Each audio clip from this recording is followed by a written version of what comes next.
Hello dear students, I am Kamal Kishore Kohli from Saraswati Vidyapit Residential School Shivpuri, and I welcome you to watch my channel, and I hope that you are watching my channel regularly, daily, to improve your English language. Well, so today I am here to explain you the use of few, a few and the few also. Well, तो इनका use मैं आपको बतलाने वाला हूँ। कृपया धीरज से देखिए, attentively and carefully watch on the board, otherwise you will not understand the concept of use of few and a few and the few. Well, तो देखिए ध्यान से। अभी हमने पिछले वीडियो में बताया था मैंने आपको, तो little, a little, the little. तो लिटिल का यूज हमने किया था अनकाउंटेबल नाउन के पहले, जैसे water, milk, kerosene, petrol, diesel, anything else. Well, तो लेकिन फ्यू का यूज हम करते हैं जिसको हम काउंट कर सकते हैं, अर्थात काउंटेबल नाउन के पहले हम फ्यू का यूज करेंगे। एग्जाम्पल मैं बताता हूँ, जैसे आई हैव फ्यू रुपीज, मेरे पास कुछ रुपए हैं, मतलब काम नहीं चलेगा, ना के बराबर है, लेकिन इसको हम नेगेटिव पॉइंट में रखते हैं। समझ रहे हो बात को? जैसे मेरे पास, मान लीजिए पढ़ाने जा रहा हूँ, अब मेरे पास चौक नहीं है, मान लो दिन भर कैसे पढ़ाएंगे, तो मान लीजिए हमारे पास एक चौक है, तो आई है या कुछ चौक है जिससे काम नहीं चलेगा, इतना बड़ा विद्यालय चल रहा है, इतने सारे 15-20 क्लास लगते हैं मान के चलिए, तो लेकिन हमारे पास है 2 या 3 या 1-2 चौक हो तो काम चल नहीं पाएगा, स्कूल चल जाएगा क्या? नहीं चल पाएगा ना। तो इस तरीके से हम कहेंगे I have few chalks so we can not run school, इसलिए हम स्कूल नहीं चला सकते। दूसरे तरीके से हम कह सकते हैं, जैसे क्लास में बहुत कम बच्चे हैं, बहुत कम, मान लीजिए 100 बच्चों की क्लास है या 50 बच्चों की क्लास है मान लीजिए, तो 2 या 3 बच्चे क्लास में बैठे हैं, तो किसी टीचर का मन नहीं करेगा क्लास में पढ़ाओ, नहीं करेगा, और काम भी नहीं चलेगा। क्लास में कम से कम 50 में से 40-45 बच्चे होते तभी अच्छा लगता है। तो मैं आपको बताऊं, जैसे क्लास में बच्चे नहीं हैं, बहुत कम बच्चे हैं, तो हम कर लेंगे I can not go to class because there are few students. यह क्लास में बहुत कम बच्चे हैं, इसलिए हम जहाँ फ्यू का यूज किया, तो बहुत कम बच्चे हैं, मैं क्लास नहीं ले सकता, बहुत कम बच्चे हैं तो मन नहीं करेगा पढ़ाने को, काम नहीं चल पाएगा, क्लास नहीं चल पाएगी कुल मिला के जी, ठीक है ना। इस तरीके से हम यूज कर सकते हैं। लेकिन वहीं पर क्लास में थोड़ी बहुत एक फ्यू लगाना है तो थोड़ी बहुत और बच्चे बढ़ गए, मतलब काम चल सकता है थोड़ा बहुत हल्का फुल्का, तो मान लीजिए 50 में से 10-12 बच्चे आ गए, तो फिर हम कह सकते हैं क्लास चल सकता है, तो हम कहेंगे गो to class,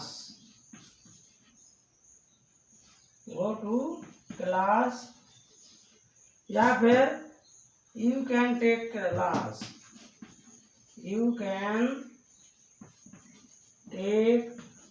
class because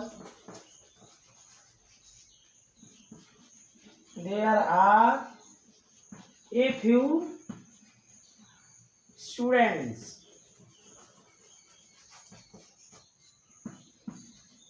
in the class। तो क्लास में कुछ बच्चे हैं तो काम चल जाता हो सकता है, पॉजिटिव पॉइंट में लेंगे इसको, इसलिए कह रहे हैं इसमें यू कैन टेक क्लास, आप क्लास ले सकते हो, बिकॉज क्योंकि देयर आर फ्यू स्टूडेंट, कुछ स्टूडेंट्स हैं जिनको आप पढ़ा सकते हैं, हम पढ़ा सकते हैं, ठीक है ना। लेकिन द फ्यू देखिए, अब द फ्यू में देखिए, द फ्यू का मतलब हो जाए पॉजिटिव पॉइंट है, द फ्यू का मतलब ये है पर्याप्त, ठीक है ना, पर्याप्त। तो ये कहेंगे जैसे there are the few students in the class so I can teach in the class, तो क्लास में पर्याप्त बच्चे हैं इसलिए मैं क्लास में पढ़ा सकता हूँ। और इसके संबंध में और दूसरा भी ले सकते हैं, जैसे मनी के पास भी ले सकते हैं, रुपीज़ ले सकते हैं, है ना। जैसे आई have few rupees so I can't purchase my wrist watch. मेरे पास मतलब ना के बराबर रुपया है और घड़ी मैं ले नहीं सकता हूँ। 1000 रुपये की घड़ी आई मान लो, और मेरे पास मान लीजिए 100 या 200 रुपया 100 रुपया है, तो कैसे खरीद सकते? नहीं खरीद सकते। और सस्ते करवाएं, डिस्काउंट लें तो भी नहीं खरीद पाएंगे। इसी तरीके से मान लीजिए हम ये फ्यू बोलना है, तो मान लीजिए हमारे पास 500 रुपया है, तो I have a few rupees. हमारे पास कुछ रुपया है, तो हो सकता है काम चल जाए, सस्ती वाली घड़ी खरीद ले, चल सकता है काम। लेकिन हमारे पास 10 फ्यू लगाना है, तो इसका मतलब ये है हमें अच्छी घड़ी खरीदना है, और मान लीजिए 700-800 रुपया करीबन है 1000 में से, तो हम कह सकते हैं भाई I have the few money, I have the few rupees so I can purchase wrist watch from the market. Well, इस तरीके से हम कह सकते हैं। हम ऐसा भी कह सकते हैं, देखो और भी एक दो एग्जाम्पल बता रहा हूँ मैं आपको, तो देख लीजिए आप ध्यान से। लाइब्रेरी है मान के चलिए, अब लाइब्रेरी में मान के चलिए कुछ बुक्स हैं, तो हम क्या कहेंगे, जैसे काम नहीं चल सकता, लाइब्रेरी नहीं खोल सकते। मान लीजिए लाइब्रेरी इतनी बड़ी होती है जिसमें हजारों स्टूडेंट्स पढ़ने आता है, अब उस समय मान के चलिए हमारे पास 10 या 20 बुक्स रहनी है, तो क्या हम कहेंगे लाइब्रेरी में बुक्स हैं? नहीं कहेंगे ना। तो हम कहेंगे there are few books in library, so the students cannot study or they cannot you can search material of study। तो वहाँ पर क्या बहुत कम पुस्तकें हैं, तो मीन्स पूरा स्टूडेंट्स नहीं पढ़ सकता है, ठीक है ना। तो there are few books in library so all the students can not study और रीड देम। वेल, सभी के लिए पर्याप्त नहीं है, so they are not enough to all the students. तो इस तरीके से हम कह सकते हैं। तो हम क्या कहेंगे, फ्यू, बहुत कम बुक्स हैं, एक लाइब्रेरी में से 10-20 बुक्स हैं, क्या बोलेंगे, there are few books in library, ऐसे बोलेंगे। मान लीजिए ये फ्यू, इसका मतलब ये है कि मान लीजिए आपकी लाइब्रेरी में 100-200 बुक्स हैं, ठीक है ना, 100 खान बुक्स हैं, तो चल सकता है भाई, पीरियड वाइज चला ले, काम चलाएं। पॉजिटिव पॉइंट कहेंगे भाई, बुक्स तो है, तो क्या कहेंगे, there are a few books in library, इस तरीके से। और द फ्यू में जी कहेंगे कि पर्याप्त बुक्स हैं, काम चल जाएगा, ठीक है ना। तो हम कहेंगे देयर आर, और बुक्स को गिन सकते हैं, काउंटेबल नाउन के पहले लगेगा, तो there are the few books in library. इस तरीके से हम इसका यूज करते हैं। अब मैं आपके लिए नेक्स्ट वीडियो में एक एक्सरसाइज लाऊंगा पूरी, और जो डिटर्मिनर से आए एडजेक्टिव्स के ऊपर होगी, उन पर बेस्ड होगी, तो उसके माध्यम से आपका कॉन्सेप्ट क्लियर हो जाएगा। वेल, अब एक और यूज देख लिए, मच एंड मैनी, क्योंकि उसमें भी स्टूडेंट बहुत कंफ्यूजन में रहते हैं, और इसका यूज भी ज़्यादा होता है, क्लासेस में भी होता है, कॉम्पिटिटिव एग्जाम्स में भी मोस्टली क्वेश्चन आते हैं, इसलिए मैं आपको इसका कॉन्सेप्ट भी क्लियर कर देता हूँ आज ही। जैसे देखिए, मच एंड मैनी, ये दो का यूज बहुत आता है, means different kinds of the questions are asked in examination, whether it is related to class or whether it is related to competitive examination। Well, so let us study about this। देखिए, much होता है, जो much जो determiner होता है, इसको हम लगाते हैं अनकाउंटेबल नाउन के पहले, समझ में आए। लिख लीजिए अनकाउंटेबल, नाउन के पहले, ठीक है, बिफोर, ये लिख लीजिए। कहाँ लगाते हैं? Before uncountable noun. इसको कहाँ लगाते हैं? काउंटेबल, क्या बोलेंगे? बिफोर अनकाउंटेबल,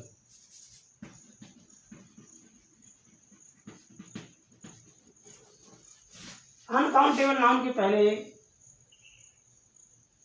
इसको लगाते हैं और इसको लगाते हैं काउंटेबल नाउन। सॉरी, यहाँ पर जो है काउंटेबल नाउन करें, ठीक है।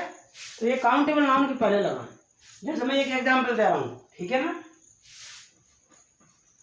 There is, I have much money, मेरे पास बहुत धन है। धन को कभी गिनते थोड़ी है, एक धन, दो धन, तीन धन। हाँ, रुपीज में हुआ तो गिनेगा, 1 रुपया, 2 रुपया, 4 रुपया, 10, 20, 50, लाख। तो इसमें क्या है? धन को गिनते नहीं है, इसलिए यहाँ पर मच लगा दिया, ठीक है। या ये कहेंगे there is much water in the glass. गिलास को टम्बलर भी बोलते हैं।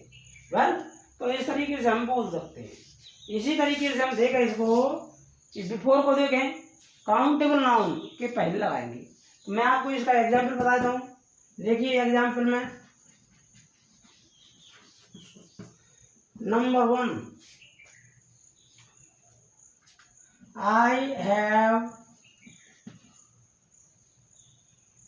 मैनी पेन्स, मेरे पास बहुत सारे पेन हैं। या ये बोल सकते they have many books.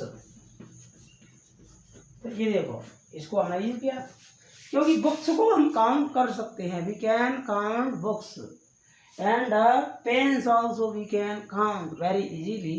So we are using many before countable nouns. Well, I think there will be a concept clear in your brain. Clear concept ना? ठीक है। और मैं एग्जाम्पल दे रहा हूँ 1-2 आपको, जिससे क्लियर हो जाएगा। देखो ध्यान से, मैं आपको एक क्वेश्चन लेता हूँ। देखो, there are dash books in library।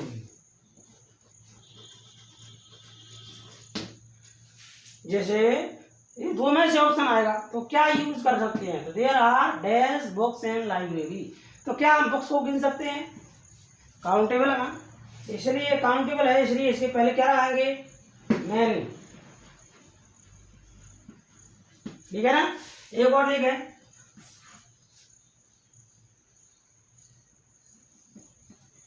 there is dash petrol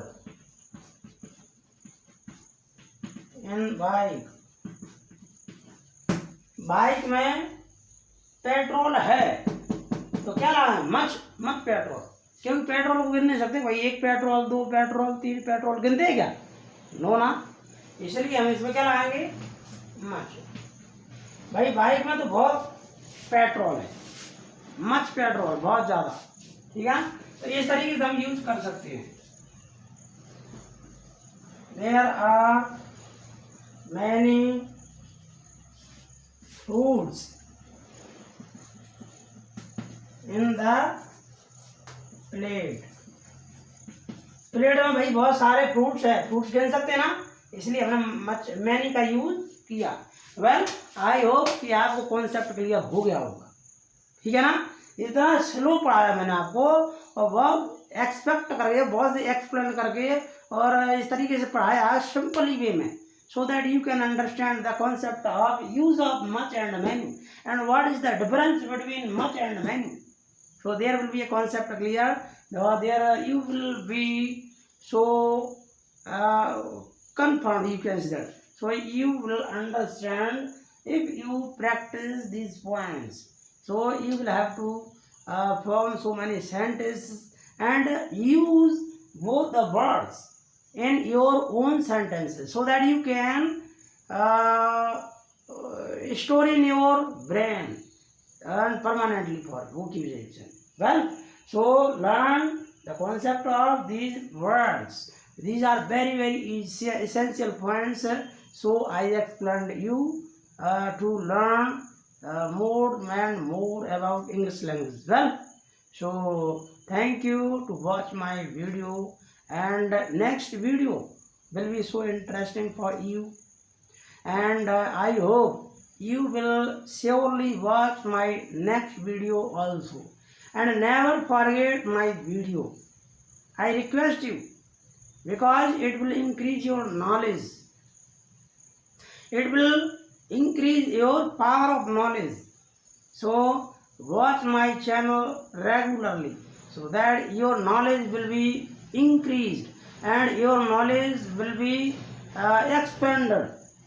Well, so if you want to develop a good command over English language, so you will have to study more and more. Well, and try always to speak English language.